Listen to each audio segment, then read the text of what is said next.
Números capítulo 25, a partir do verso 1, a Bíblia diz: Habitando Israel em Sitim, começou o povo a prostituir-se com as filhas dos moabitas. Estas convidaram o povo aos sacrifícios dos seus deuses, e o povo comeu e inclinou-se aos deuses delas.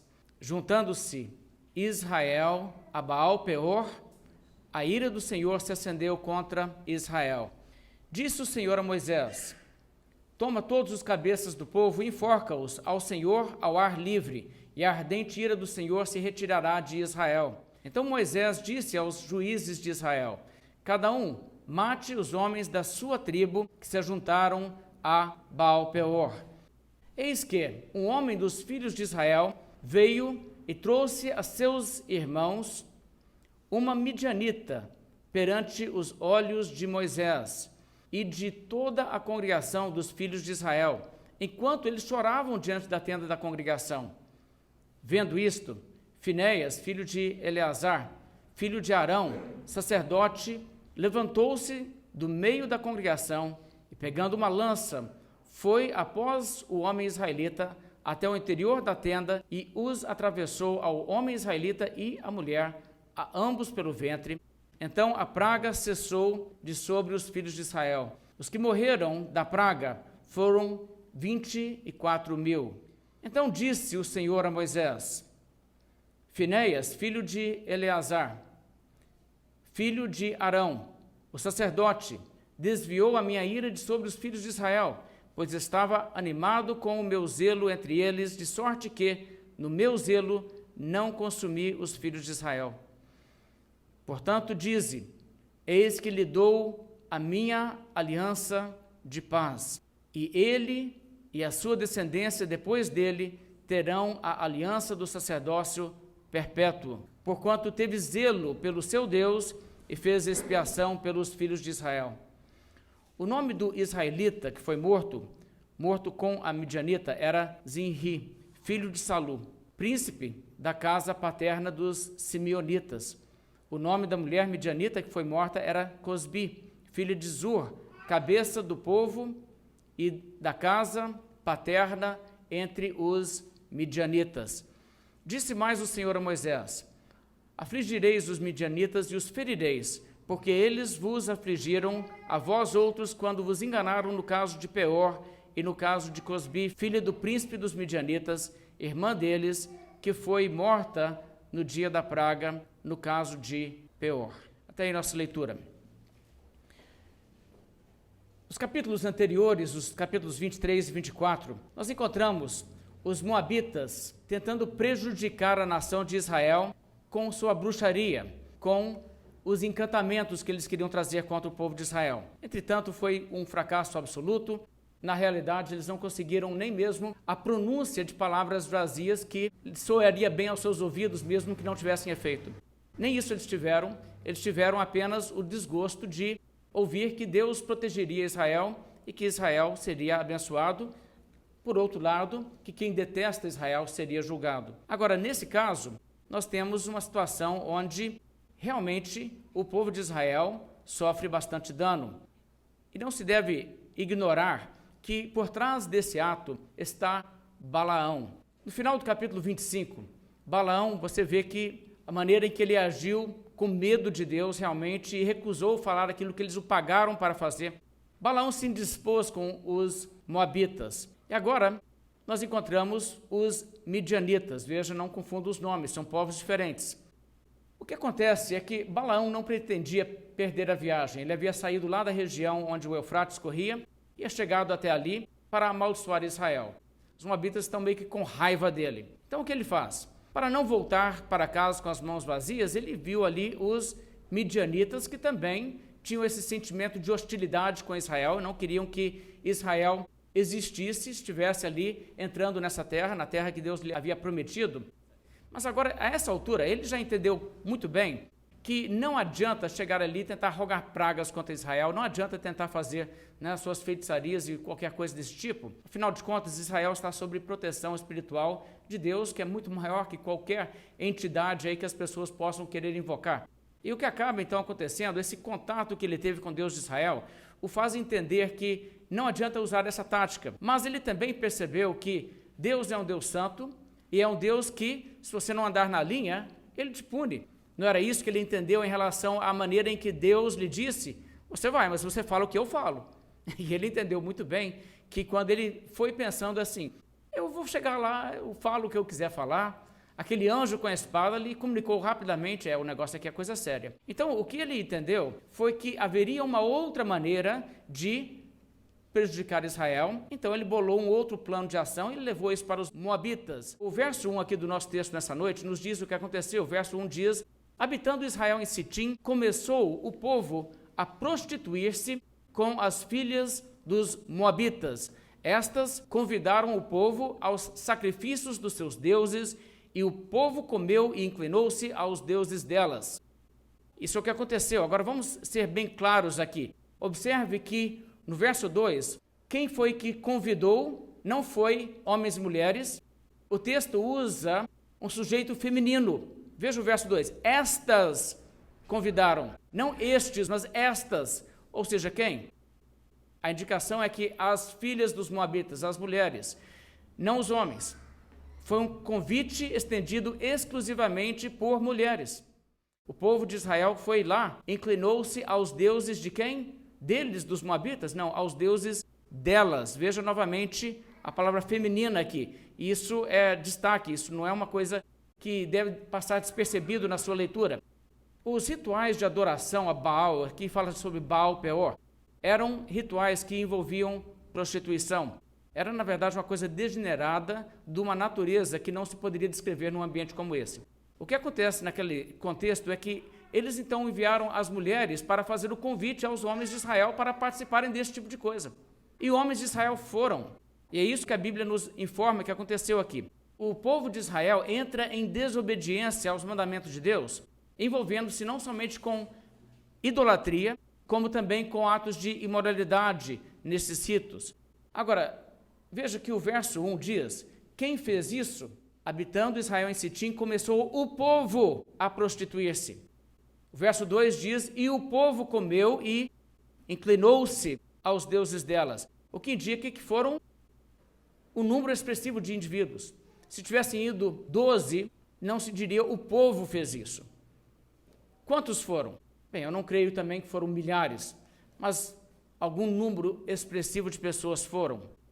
Nós sabemos que essa ideia vem de Balaão por causa da informação que está no capítulo 31. Veja comigo em Números 31 a essa altura. Eu disse que foi Balaão que teve essa ideia. No capítulo 31, você encontra Balaão lá entre os midianitas. E isso nos mostra que, nessa altura, Balaão não somente havia ido para estar ali com os midianitas, mas ele acabou ficando entre eles, sabe? Ele se sentiu tão bem, tão à vontade, tão bem recebido, né? Meio que um herói ali do meio dos midianitas, que ele acabou ficando por lá. A coisa, né, para ele ali estava muito boa. Capítulo 31, o verso 16 diz: eis que estas, e a referência do verso anterior é as mulheres midianitas, estas, veja agora, por conselho de Balaão, fizeram prevaricar os filhos de Israel contra o Senhor, no caso de Peor, pelo que houve praga entre a congregação do Senhor. Então aqui a Bíblia especificamente diz, essa ideia toda veio de Balaão, que foi visitar os midianitas, levou essa proposta, a coisa deu efeito, houve praga entre os israelitas, veja, 24 mil israelitas morrem nessa situação. E Balaão, lá no meio dos midianitas, vira super popular. Oh, esse aí é bom, esse aí sabe das coisas espirituais, ele sabe como que funciona. Ele deu um conselho aqui para a gente, deu certinho, olha lá. 24 mil sem batalha, perdemos ninguém aqui. Perdemos uma mulher, né? Mas veja só a atitude que isso gera uma popularidade aqui para Balaão, que ele resolve, eu vou ficar por aqui mesmo, aqui a coisa está boa. E a realidade é que a tática de Balaão nos instrui muito sobre a realidade de como o diabo atua. O diabo sabe muito bem que uma pessoa pode ser destruída se ela for atraída para longe de Deus para entrar no caminho do pecado. E é isso que o diabo faz. É isso que Balaão faz. Porque Balaão entende, se os israelitas se comprometessem em servir a Deus e se apegassem a Deus, Não tinha nada que ele podia fazer contra eles. Mas, se ele levasse o povo de Israel a se afastar de Deus e a entrar debaixo da ira de Deus, o que aconteceria é que, então, eles estariam nas suas mãos. Então é isso que ele faz. Agora, isso não é uma coisa que acontece só aqui na história da Bíblia, você sabe disso. Existem muitos casos semelhantes, onde o diabo atua de diversas maneiras para levar pessoas para envolver-se com o pecado e, na verdade, é uma isca para, então, fisgá-los e destruí-los. Isso aconteceu com essas pessoas. O juízo de Deus veio subitamente sobre o povo de Israel por conta disso, e existem, claro, motivos para isso. Você entende a Escritura, você sabe que a Bíblia não ensina que toda vez que uma pessoa começa a fazer coisa errada, bum, cai um juízo de Deus, cai um raio na cabeça. Não, não é assim. Na realidade, a Bíblia é muito clara que Israel está aqui em uma condição especial devido ao pacto com que eles relacionam-se, e nós vamos ter que explicar um pouco disso para entender essa situação. Tipicamente, as pessoas entram para o pecado e as pessoas não veem consequência. E como as pessoas não veem consequência, as pessoas pensam, está de boa, não acontece nada, então tranquilo. E as pessoas então vão se iludindo e as pessoas vão persistindo no erro. E isso é muito perigoso, porque um dia, mais cedo ou mais tarde, todos nós teremos que prestar contas a Deus de nossas vidas. Então, se não acontece como aconteceu aqui, na verdade, pode ainda ser mais grave. As pessoas olham isso e dizem, puxa, mas Deus foi severo com Israel. Matou aqui esse tanto de gente. Não, severo mesmo é deixar a pessoa no pecado. É deixar e dizer assim, não vou interferir não, tem um dia do juízo para isso. Isso sim é que é assustador, porque isso aí é sem volta. E o que acontece então nessa situação é que Deus vai interferir, mas ele vai interferir por bem a Israel. Agora, você se recorda no nosso estudo de Números que Israel teve uma espécie de avivamento não faz muito tempo. O povo de Israel vinha com toda aquela atitude rebelde e murmurando e prevaricando e tudo mais. E recentemente nós encontramos o povo de Israel tendo uma mudança de atitude e uma melhora significativa. O que isso aqui nos diz sobre isso? Mudou tudo? Eles caíram da graça, foi isso? Não, na realidade, o que acontece é que mesmo quando houve esse mover do Espírito de Deus, que trouxe arrependimento a grande parte da nação de Israel, nós sabemos que não foi a totalidade, você não poderia olhar ali e dizer, então agora significa que cada indivíduo, cada um individualmente se converteu e, não, ainda havia, claro, um contingente expressivo de gente rebelde. E depois disso aqui ainda vai continuar tendo. No entanto, existe sim uma realidade de que grande parte do povo de Israel, a essa altura, tem uma mudança de atitude já e está servindo ao Senhor de coração. O que vai acontecer nessa altura é que Deus vai usar até mesmo esse incidente para peneirar mais ainda, para purgar, por assim dizer, de dentro de Israel, aqueles que ainda são rebeldes contra Deus, preparando o povo de Israel para aquilo que virá quando ele vai lhes dar a terra prometida. Então isso existe também nessa passagem. Vamos prosseguir nossa leitura, veja o verso 3, capítulo 25. Juntando-se Israel a Baal-peor, a ira do Senhor se acendeu contra Israel.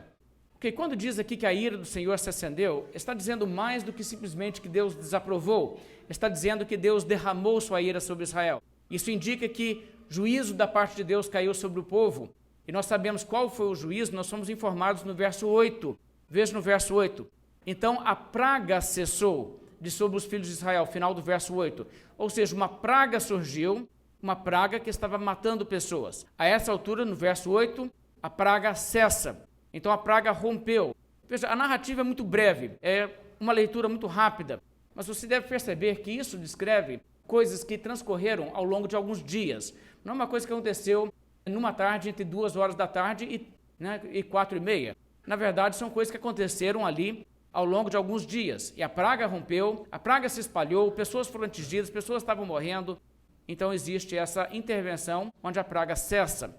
Então houve uma praga ali do meio do povo. O verso 11 ainda diz, a ação de Finéias levou Deus a desviar a sua ira dos filhos de Israel, de modo que a praga cessou. Veja no verso 11, Finéias, filho de Eleazar, filho de Arão, o sacerdote, desviou a minha ira de sobre os filhos de Israel. Como assim desviou? Levou a praga a cessar. Por isso que eu disse no verso 3, quando diz a ira de Deus se acendeu, é que a praga caiu sobre a nação.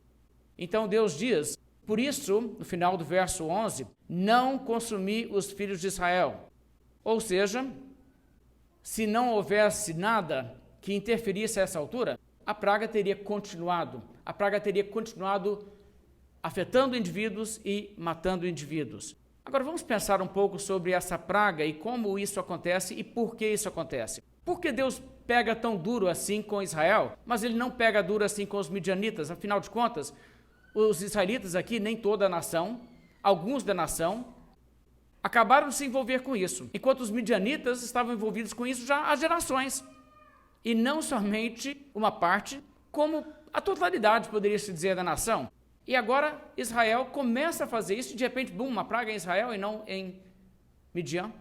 Bem, na verdade, nós não sabemos que tipo de coisas que poderia Deus estar trazendo sobre os midianitas, porque a realidade é que pragas, todo o povo sofre. Midianitas sofrem, brasileiros sofrem, japoneses sofrem, israelitas sofrem nesse sentido. Agora, a verdade é que ser sujeito a essas coisas é simplesmente parte da realidade humana.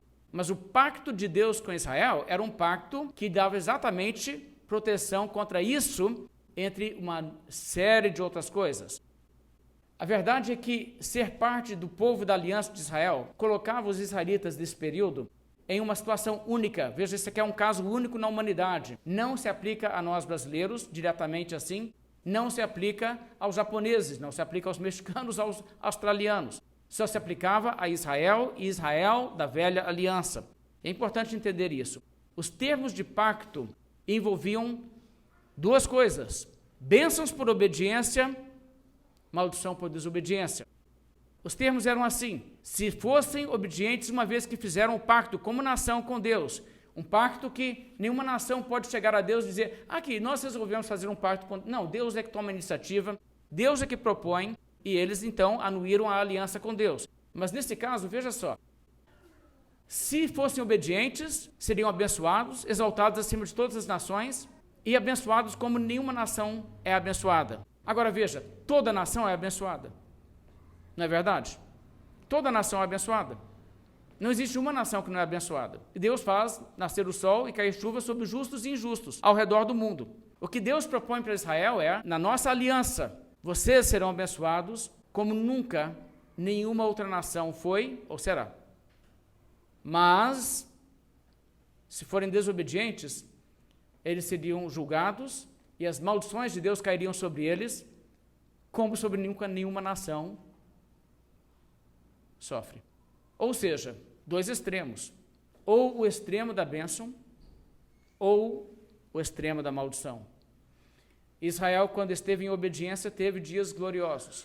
Israel tornou-se, em um pequeno período de sua história, a nação realmente mais rica que havia no mundo. Mas a realidade é que Israel constantemente rebelava-se contra Deus, de modo que por pouco tempo começava a colher bênçãos, quando já caíam de novo. Como acontece por toda a história do Velho Testamento, se você conhece a Bíblia, você sabe disso. Mas eu quero que vocês leiam comigo algumas das promessas que Deus deu a Israel. Veja em Êxodo capítulo 15, e essas promessas, veja, são proferidas anteriormente ao que acontece aqui na passagem que estamos lendo essa noite. Anteriormente à passagem de Números 25. Em Êxodo capítulo 15, Deus já aqui falando de sua relação especial com Israel, como ele sendo o seu povo santo, povo de propriedade exclusiva de Deus. Êxodo 15, verso 26, a Bíblia diz, Deus falou assim e disse, se ouvires atento a voz do Senhor teu Deus, e fizeres o que é reto diante dos seus olhos, e deres ouvido aos seus mandamentos, e guardardes todos os seus estatutos, o que vai acontecer? Nenhuma enfermidade virá sobre ti, das que enviei sobre os egípcios, pois eu sou o Senhor que te sara. Então aqui uma promessa muito interessante. Deus diz, olha, se vocês guardarem a minha aliança, guardarem os meus mandamentos, não vai ter esse tipo de coisa, vocês não vão ter enfermidades e pragas como eu mandei sobre o Egito, não vai ter isso com vocês. Agora aqui em Números 25 acontece, veio praga sobre Israel, mas eles estavam em obediência? Não, eles estavam em desobediência e justamente por isso, está vendo? Agora veja em Levítico, capítulo 26. Eu quero que vocês vejam como existem esses dois lados, a promessa de bênção e a promessa de maldição. Tudo isso reflete um princípio bíblico que Deus quer comunicar que, embora nós não estejamos nessas condições dessa aliança, o princípio ainda se aplica que a quem muito é dado, muito será cobrado. Então, o que acontece aqui em Levítico 26, a partir do verso 3, veja as promessas que Deus traz a Israel. Levítico 26, verso 3, se andardes nos meus estatutos, guardardes os meus mandamentos e os cumprirdes, então eu vos darei as vossas chuvas a seu tempo, e a terra dará a sua messe, a árvore do campo o seu fruto, a debulha se estenderá até a vindima até a sementeira. Comereis o vosso pão a fartar, e habitareis seguros na vossa terra. Estabelecerei paz na terra, deitar-vos-eis, e não haverá quem vos espante. Farei cessar os animais nocivos da terra, e pela vossa terra não passará espada. E ele prossegue mais alguns versos. Veja, as promessas de Deus incluem várias coisas, não só essa promessa que já lemos da doença. Não haveria guerra, eles não seriam atacados, não haveria seca, fome, falta de alimento, essas coisas. Não, Deus providenciaria, e Deus estaria sempre abençoando de forma extraordinária, de forma até mesmo miraculosa. Entenda bem, toda nação está sujeita a isso, toda nação. Em alguma medida, coisas desse tipo acontecem a todos os povos do mundo. Deus está dizendo, se vocês me forem obedientes, nada disso aqui vai acontecer com vocês. Verso 14 agora. Mas, se não ouvirdes e não cumprirdes todos esses mandamentos, se rejeitardes os meus estatutos e a vossa alma se aborrecer dos meus juízos, a ponto de não cumprir todos os meus mandamentos e violardes a minha aliança, então eu farei isto. Porei sobre vós terror, a tísica e a febre ardente, que fazem desaparecer o lustre dos olhos e definhar a vida. Semeareis debalde a vossa semente, porque os vossos inimigos a comerão. E daí para frente ele vai e fala mais um tanto de coisa, e basicamente ele fala de tudo que era potencial para bênção extraordinária, conforme a fidelidade, seria, na verdade, inversamente, maldição extraordinária, conforme infidelidade. Então, como eu disse, isso é um caso único na história. Nós, nação brasileira, nós não estamos debaixo de um pacto com esse, graças a Deus, porque senão estaríamos fritos. Sério, a nossa nação é uma nação composta de pessoas que não respeitam a lei de Deus. As pessoas que obedecem à lei de Deus são a minoria. Se Deus nos tratasse conforme os pactos da aliança de Deus com Israel, nós estaríamos cheios de pragas e cheios de guerras e invasões e cativeiro, e escravidão e fome, mais do que qualquer outra nação na face da terra, por causa da conduta da nossa nação, irmãos. Isso é real. Nossa nação não anda no temor de Deus. Agora, o que acontece? Claro que existe o povo de Deus, o povo eleito no meio da nação que teme ao Senhor, mas não é a população. Então, o que eu estou dizendo é o seguinte, isso é uma realidade. Se você pergunta, mas por que os midianitas estão lá e Deus não fez nada assim com eles? E pumba em Israel. Exatamente por isso. Porque Israel tem esse pacto com Deus. Então, esse pacto faz com que, assim que eles começam a se envolver com essas coisas, as consequências começam a vir. E se você conhece a história de Israel, você sabe que é assim que acontece. O livro de Juízes é sempre esse vai e vem. O povo de Israel entra em desobediência e o que acontece? Deus os entrega na mão dos seus inimigos, eles ficam escravos, ou outra coisa, ou vem alguma outra tragédia. É sempre assim, e quando eles voltam a Deus, eles começam a ter benefício. Agora, é claro que poucos tempos que você vê em Israel, um tempo prolongado de obediência para que eles comecem a colher com bastante vantagem mesmo.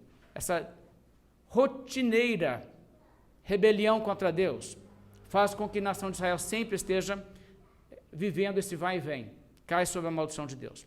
Bem, mas então o que acontece a essa altura? O verso 4 nos diz que Deus dá uma instrução a Moisés em relação ao que deveria ser feito. Veja, a praga está correndo, pessoas estão morrendo, pessoas estão adoecendo e morrendo, e o que deve ser feito? Deus diz para orar? É isso que Deus diz para fazer? Verso 4, a Bíblia diz, disse o Senhor a Moisés, toma todos os cabeças do povo e enforca-os ao Senhor ao ar livre, e a ardente ira do Senhor se retirará de Israel. Quer que pare a praga? mata essa turma aí. Se vocês não matarem, a praga vai continuar. É isso que Deus diz. Agora, isso é muito interessante. É importante entender que a pena de morte se aplicava a esses indivíduos pelo que eles tinham feito. Se você olhar, por exemplo, em Êxodo 22, verso 20, lembrando que Êxodo é cronologicamente bem antes disso, essa lei de Êxodo 22 é dada quando eles ainda estão lá no Sinai, pouco tempo depois de terem saído do Egito, estamos falando aqui 40 anos depois. E o que acontece? Ali Deus deu essa ordem: quem sacrificar aos deuses e não somente ao Senhor será destruído. Isso é Êxodo 22, 20.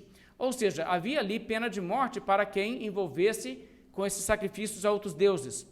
Pecado gravíssimo, afinal. E além disso, em Levítico, também já lei dada a Israel, Levítico 20, o verso 10 diz: se um homem adulterar com a mulher do seu próximo, será morto o adúltero e a adúltera.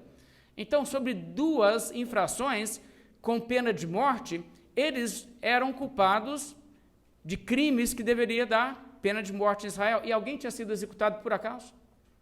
Eles estavam esperando o quê? Deus executar? Está vendo? A realidade, irmãos, que nós temos que entender que nessa altura é que o povo está em desobediência e não somente os que foram lá. Agora, como eu disse, Deus aqui manda executar os cabeças do povo. Por que os cabeças do povo? Como assim? É tipo assim, né? Você é cidadão da cidade. O indivíduo faz uma coisa errada, mata o prefeito e os vereadores, é isso? Não, não é isso. Veja só, Deus manda no verso 4 que eles executem os cabeças do povo. Veja como que Moisés relata a ordem de Deus, como ele repassa a ordem de Deus no verso 5. Verso 5 diz: então Moisés disse aos juízes de Israel: cada um mate os homens da sua tribo que se juntaram a Baal-Peor. O que isso significa? Significa que a estratégia que Balaão sugeriu aos midianitas era mirar principalmente a liderança de Israel. Aqueles que eram liderança tanto política como espiritual em Israel. Havia pessoas em Israel que eram eleitos em cada tribo para ser cabeça, isso era o sistema em Israel, eles elegiam pessoas, essas pessoas então representavam a nação, e essas pessoas representavam a nação politicamente, mas também espiritualmente. Agora, o que acontece é que esses que são cabeça se envolveram nesse ato. Quando chegou o convite em Israel, entenda que o convite chegou direcionado a essas pessoas, não que somente elas foram, certamente outros também foram, outros eram bem-vindos, mas esses eram os convidados de honra, e eles se sentiram lisonjeados, eles foram. E o que acontece então é que Deus diz para matar os cabeças de Israel, aqueles que eram eleitos para representá-los, porque eles é que se envolveram com isso. Veja, aqueles que são então ordenados a serem executados são os que se juntaram a Baal-Peor, que foram lá e praticaram prostituição, e praticaram a idolatria. Esses indivíduos é que Deus traz sob a sentença de morte. Então, a sentença de morte, no verso 4, promulgado por Deus, agora no verso 5 por Moisés, não era nada mais do que simplesmente implementar aquilo que já era a lei em Israel. Eles não estavam fazendo uma lei retroativa. Ninguém sabia que daria nisso. Os homens foram lá, pode ser que é errado, né? Mas não tem pena de morte para isso, não. Chega de volta em Israel, fizemos uma lei. Agora, e vocês vão ter que... Não, na verdade, eles foram já cientes de que praticar esses pecados em Israel implicava em pena de morte. Qualquer pessoa que quisesse fazer isso, teria que migrar para fora de Israel, não poderia ficar ali, porque ficar ali em Israel, esse tipo de conduta era proibido. Agora, eu acho curioso que a estratégia de Balaão é essa, de tentar corromper o povo através de corromper a sua liderança. Ele entende que existe algo de eficaz nesse método. Então é por isso que esses foram executados, os líderes de cada tribo, cabeça de cada tribo, além dos outros também que se envolveram com esse pecado. É muito claro que a Bíblia diz, cada homem que se juntou a Baal-Peor. Então seria esse o sentido aqui da execução. Agora, no meio de tudo isso, no meio dessa situação, e o povo está ali chorando, o povo está triste porque aconteceu isso, a praga está matando pessoas, agora chega essa ordem de Deus que diz, vocês já deveriam ter feito, não fizeram até agora, agora vai ter que executar as pessoas culpadas, e o povo então está triste, as pessoas estão chorando, e adivinha o que acontece no meio dessa situação? chega uma pessoa que estava lá entre os midianitas, e ele chega voltando, e não somente ele chega voltando, como ele chega trazendo alguém com ele. Veja o verso 6. Eis que um homem dos filhos de Israel veio e trouxe a seus irmãos uma midianita. Olha que situação. O homem não somente foi lá e participou, como trouxe ela de volta para os outros. E ele chegou ali, a Bíblia diz, perante os olhos de Moisés e de toda a congregação dos filhos de Israel. Ele não está nem aí para nada, ele não está nem aí para ninguém. Olha como que esse cara está com uma conduta assim, descarada. Ele chega assim, aqui, busquei essa lá, e chega com essa mulher. Verso 7, a Bíblia diz, vendo Finéias isto, Finéias, que é neto de Arão, o sumo sacerdote, levantou-se do meio da congregação e, pegando uma lança, foi após o homem israelita até o interior da tenda e o atravessou ao homem israelita e à mulher. Deixa-me ler na versão NVI, que é um pouco mais clara.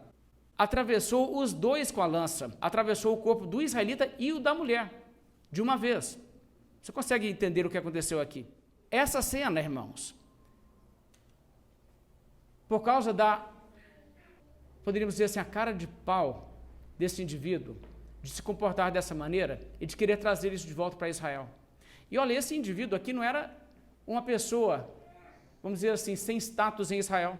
Ele era um dos príncipes de Israel, ele era uma das pessoas líderes. Me parece que o que acontece a essa altura é que, enfim, Deus viu em Israel a postura que deveria ter existido desde o princípio. Sabe por que Deus castigou todo o acampamento? Por que Deus não, por exemplo, mandou uma praga e atingiu somente aqueles que haviam ido? Seria fácil, não? Alguns foram, voltaram, morrem eles. Por que Deus não fez assim? Por que Deus deixou o acampamento todo se tornar vítima dessa praga que ia saindo, espalhando aparentemente de forma aleatória? A realidade é que castigar os que haviam pecado dessa forma era dever que Deus cobrava do povo. Eles já deveriam ter tomado providência, mas eles não tomaram. Eles não haviam tomado medida nenhuma, estava todo mundo lá. Nós não sabemos exatamente quanto tempo passou, mas é possível que essa situação aconteceu mais que uma vez. Chegou o convite, vão lá. Legal o negócio. Pessoas foram, participaram, voltaram, falaram com os outros, mais foram. Nós não sabemos. Estou assim especulando. Mas a realidade que nós temos aqui com esse indivíduo, isso aqui indica que não é que simplesmente aconteceu um incidente num momento. Isso estava se tornando, vamos dizer assim, a nova moda em Israel, o novo entretenimento. E então o que acontece é que Deus está trazendo juízo sobre toda a nação, porque a nação estava errada em tolerar essa bagunça. É óbvio que os transgressores não poderiam ter feito isso sem o conhecimento da população. Afinal de contas, como é que chega um convite daquelas pessoas estranhas a eles lá no meio, faz o convite, sem a população toda ver que chegaram essas pessoas? Como é que eles saem e vão e voltam sem todo mundo saber onde eles foram? Mas ninguém havia feito nada. Então a realidade é que a nação estava sob castigo, porque a nação, a essa altura, já era responsável para ter dado um basta nisso. Mas as pessoas não estavam fazendo nada. Agora, eu não sei como isso aconteceu, e eu só vou levantar algumas hipóteses aqui, que eu acho que são justificadas, mas não posso dizer que foi assim. O próprio fato que os cabeças de Israel que estavam envolvidos nisso, pode ter sido um efeito intimidador para ninguém tomar providência. Você sabe como funciona?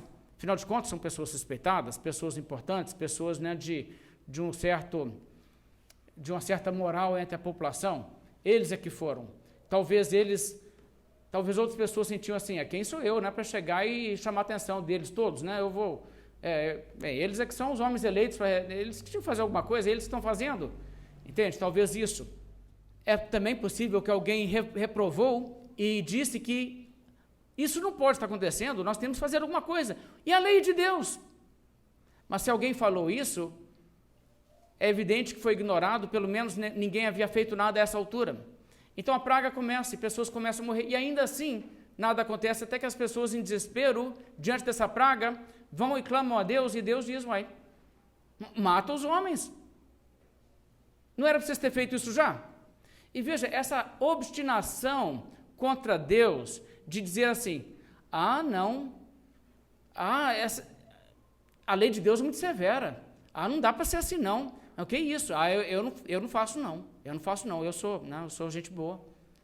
E aí Deus diz, não, você não é gente boa, por causa de você pessoas estão morrendo. E a realidade é essa. Então, o que acontece nessa altura é que Deus usa essa praga para, mais uma vez, purgar a nação dessas pessoas que achavam que condições assim eram toleráveis, que atitudes assim não poderiam ser reprovadas, que não se deveria fazer nada. Então, com essa praga, aí a sobriedade bateu. Agora, vocês leram aqui, quantas pessoas morreram? Verso 9 diz, e os que morreram da praga foram 24 mil. 24 mil pessoas morreram por causa disso. Isso é muita gente. Muita gente foi afetada aqui. E isso porque simplesmente Deus vai lidar com eles exatamente nos termos do seu pacto.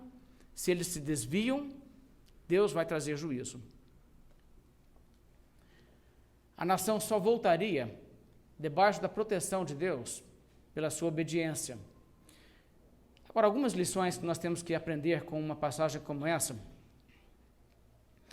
é que, mesmo que nós não estamos como nação debaixo de uma aliança nesse sentido, e mesmo que não existe essa realidade, como em Israel, que pecados dessa natureza levariam o povo a ter maldição, invasão, praga, doença, essas coisas todas. Não é o nosso caso em Brasil, no século 21. Mas mesmo isso não sendo verdade, ainda existe uma realidade que todo desvio da verdade e toda desobediência à lei de Deus traz consequências trágicas. Talvez não traga de uma forma tão imediata como aconteceu aqui com esse povo, porque aqui Deus está, na verdade, dando usando eles como um exemplo para todos os tempos, por isso aqui vai ser escrito na Bíblia que é assim. Mas isso nos mostra algo do caráter de Deus, de como Deus não tolera o pecado. Talvez, quando as pessoas em nossa sociedade se envolvem com o pecado, o juízo não vem de imediato, mas o juízo de Deus é uma coisa real. As pessoas terão que dar contas a Deus de suas vidas, como eu disse, e os frutos que nós colhemos sempre são amargos. Muitas vezes as pessoas fazem coisas erradas, pessoas, por exemplo, começam a fazer coisas desonestas, e vão levando vantagem, e ninguém os pega, e não acontece nada, as pessoas vão se tornando cada vez mais atrevidas e cada vez mais sem fé de que existe um Deus que está os vendo. A pessoa começa a pensar assim, esse negócio que tem um Deus que vê, as coisas estão dando certa para mim. Isso é típico, não é assim? Você se lembra do Salmo 73? O salmista, ele diz que ele olhou ao redor e ele viu a realidade que os ímpios, os maus, prosperavam. Não padeciam dos problemas que acontecem com a maioria das pessoas, eles estavam vivendo uma vida tranquila. E ele disse que ele quase perdeu a fé, parando e olhando isso, pensando assim, olha lá, pessoal horrível, pessoal assim, sanguinário, assassino, ladrão, faz tudo que não pode, comete idolatria. E o que acontece com eles? Eles prosperam, os filhos deles ficam bem, eles vivem até velhice, morrem lá vendo seus bisnetos. E o justo muitas vezes sendo afligido. O salmista fala sobre isso. Mas aí ele diz, mas aí depois Deus me fez pensar uma coisa e eu pensei, mas espera aí, mas e o fim deles? E ele diz, quando ele passou a pensar sobre isso, mas claro que não tem só essa vida. Sabe, existem alguns homens perversos desse mundo, cruéis, ditadores, reis do tráfico, que morrem na riqueza, velhos, deixam herança farta para seus filhos, uma situação que muitas pessoas olham e dizem, que situação invejável. Mas esse é o último capítulo realmente da história da humanidade? De forma nenhuma. Irmãos, essas pessoas, Tiago nos retrata assim. Ele diz que essas coisas todas que eles acumulam pela injustiça são o quê? são coisas que voltarão a assombrá-los. No dia do juízo, tudo aquilo comparecerá e diz, aqui ó, eu fui achado nas mãos desse homem aqui, enriquecimento ilícito, e a pessoa terá que dar conta de sua vida. A realidade, irmãos, é que as coisas podem não ser como Deus faz aqui para, através desse gesto, mostrar que Ele é um Deus que, de fato, não admite esse tipo de conduta. Então, Ele faz isso para dar uma lição. Mas, em muitos casos, Ele deixa para o dia do juízo. A verdade, como eu disse, se Deus julgasse nossa nação, nos termos do pacto, essa nação seria afligida incrivelmente. Mas se Deus fizesse com toda a humanidade, o que aconteceria? Se Deus, sempre que a humanidade desse um passo para fora, Deus acertasse, a história do mundo não progrediria, a população do mundo não chegaria a 1 milhão. A pessoa ia morrer a torto e direito. É isso que aconteceria, e não haveria, então, também, nem o nascimento dos seus eleitos para ele salvar. Então, Deus já sabe o que Ele faz. A realidade é que Deus conduz de tal maneira a história da humanidade, mas não quer dizer que existe um desgoverno, não quer dizer que não existe um Deus que vê, não quer dizer que a injustiça prevalece. A injustiça não prevalece. Existe um dia de acerto de contas. Como o apóstolo Paulo disse, Deus marcou um dia para julgar o mundo com justiça, por meio de Jesus Cristo. E esse dia vai chegar. Então, essa lição devemos entender. E muitas vezes nós vemos o caos que existe até na sociedade, por causa das pessoas abandonarem os valores bíblicos. E nós vemos como isso prejudica uma nação. E a nação tem tantas consequências, a sociedade tem tantas consequências, simplesmente porque as pessoas fazem coisas erradas.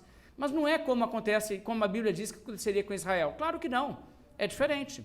Mas não quer dizer que a desaprovação de Deus não está sobre as pessoas que praticam o mal. O apóstolo Paulo diz que as pessoas que continuam impenitentes acumulam contra si mesmos ira para o dia da ira, o dia do justo juízo de Deus.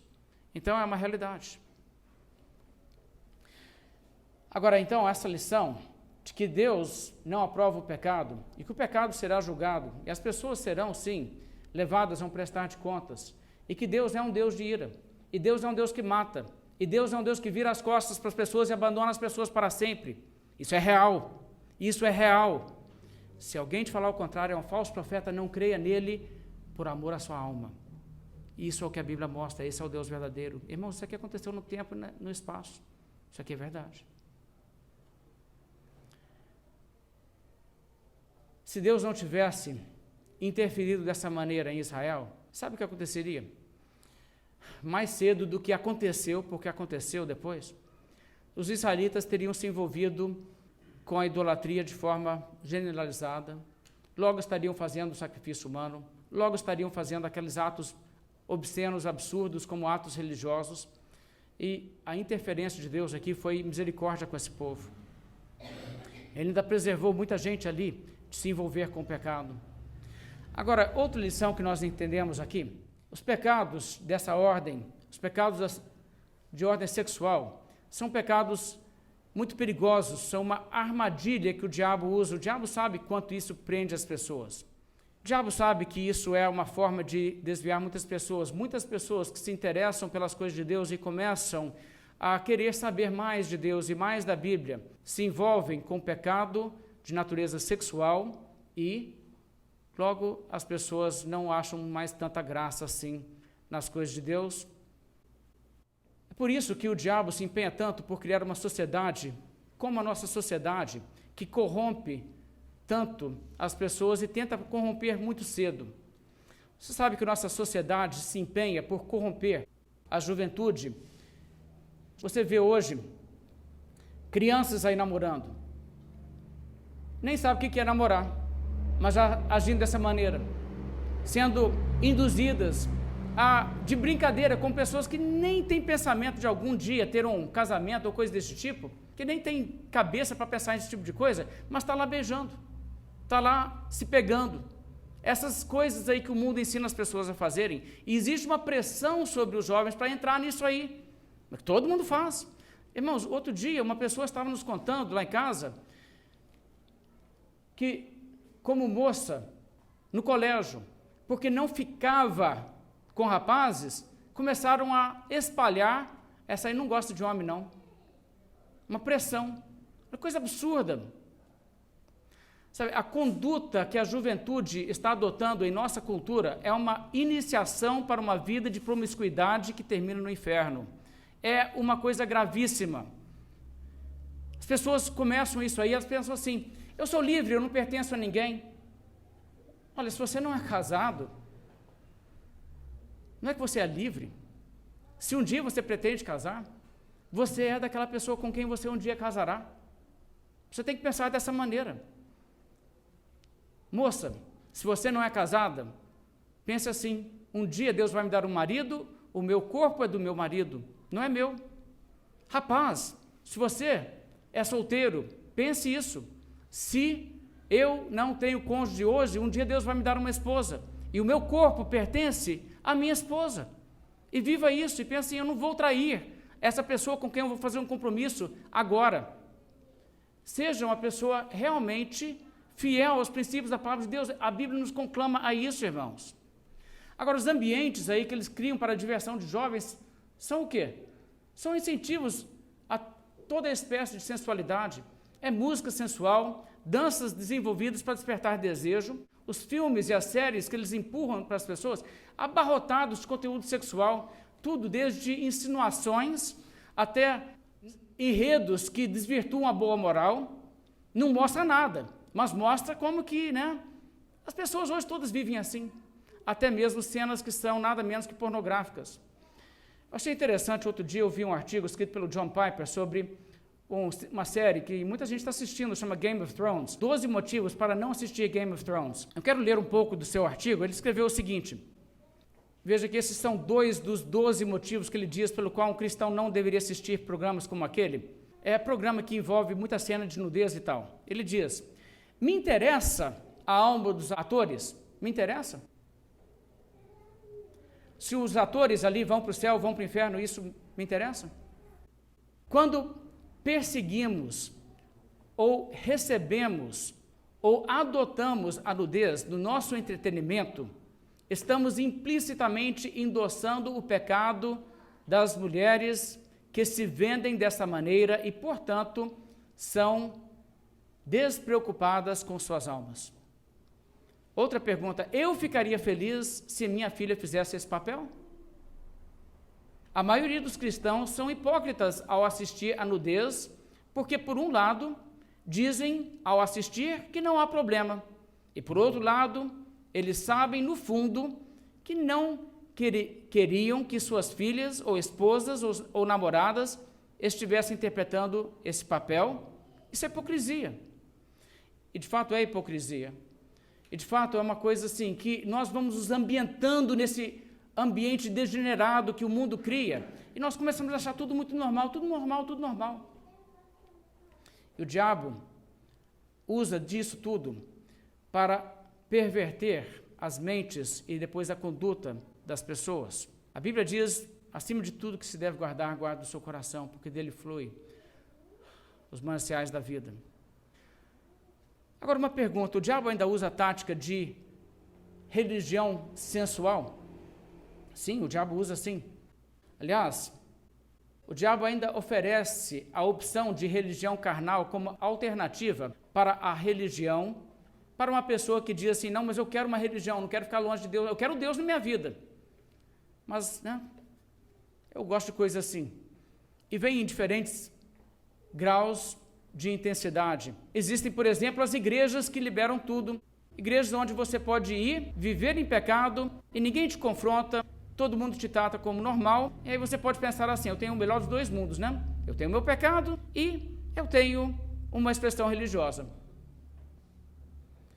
Só de pensar que isso é o melhor dos dois mundos já é perdição, Estou usando a expressão, mas vocês entendem. Você sabe o que é isso? A Bíblia chama isso de doutrina de Balaão.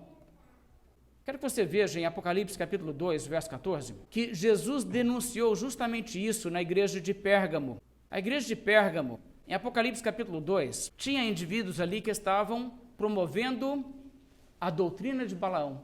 O que é a doutrina de Balaão? Veja aqui, Apocalipse 2, 14. Tenho, todavia, contra ti algumas coisas, pois que tens aí os que sustentam a doutrina de Balaão, o qual ensinava a Balaque a armar ciladas diante dos filhos de Israel para comerem coisas sacrificadas aos ídolos e praticarem a prostituição. O que era a doutrina de Balaão? Você pode ser de Deus, você também pode se envolver com isso.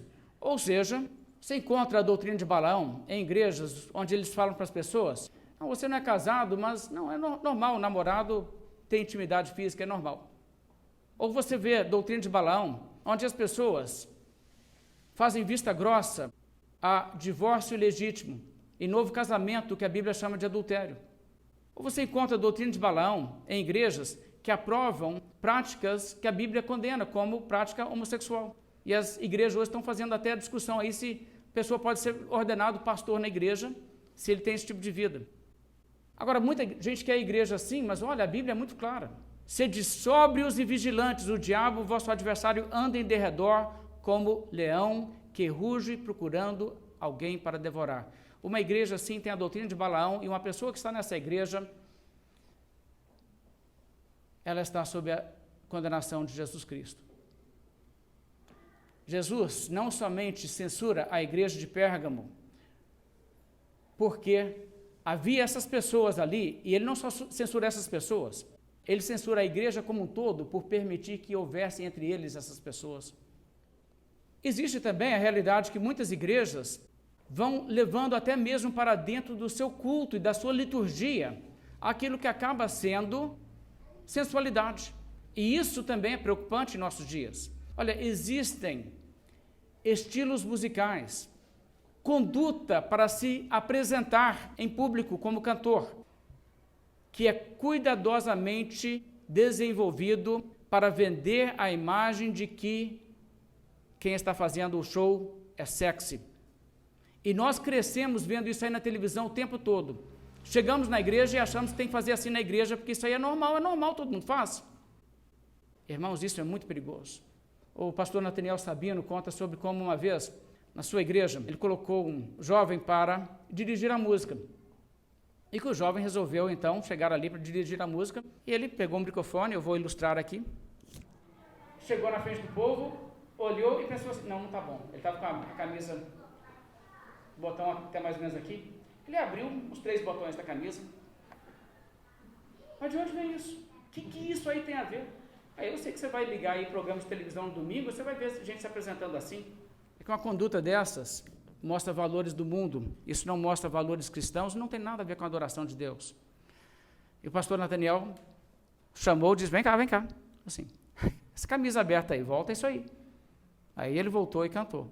Mas, sabe, a gente tem que vigiar contra isso, porque as pessoas, na verdade, perderam a noção, porque elas foram ambientadas numa cultura onde esse tipo de coisa é comum.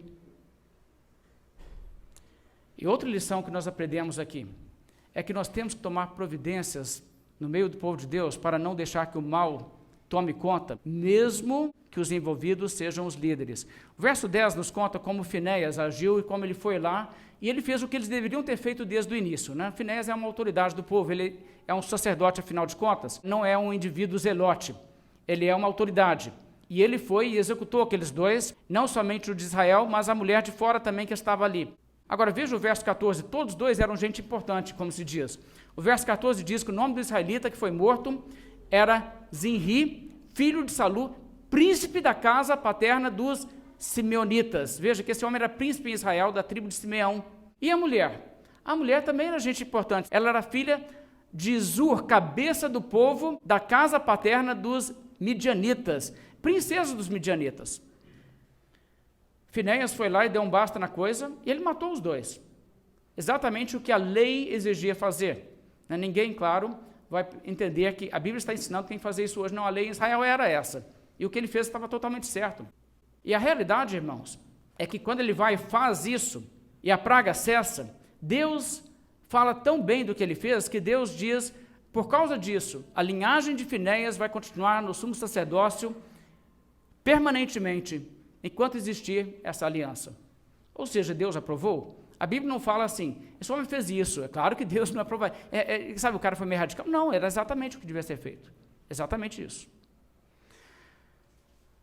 Agora, muitas vezes acontece, e eu tenho visto isso muitas vezes acontecer, até mesmo no meio do povo de Deus, um líder, às vezes um grande líder, um grande nome, um homem que é um pastor aí de igreja enorme, famoso, um homem que tem programa de televisão e tudo, se envolve num pecado, e todo mundo fica cheio de dedo, nós não, né?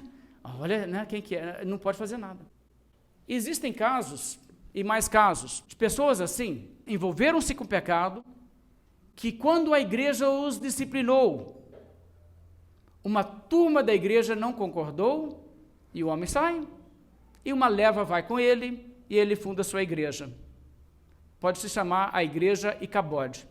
Irmãos, isso é destruição para todo mundo que segue. As pessoas ficam com dó, né? Mas nunca mais vai poder ser pastor? Mas que isso? Irmãos, é muito grave. O que a Bíblia aqui mostra a maneira que Deus agiu, a maneira que Deus conduziu isso. As pessoas devem entender que o povo de Deus tem que ser um povo santo, um povo diferente. Você vê isso como Timóteo nos instrui. Os que vivem no pecado, os da liderança, repreende-os perante todos. Age dessa maneira, para que outros também temam, para as pessoas entenderem que cristianismo é coisa séria. Então nós temos que entender também essa lição aqui. Se existe pecado no meio do povo, não pense que Deus é indiferente. Deus exige de todos nós uma postura. Isso é a lição do nosso texto. Bem, irmãos, vamos nos colocar de pé, terminar nossa mensagem essa noite com uma oração?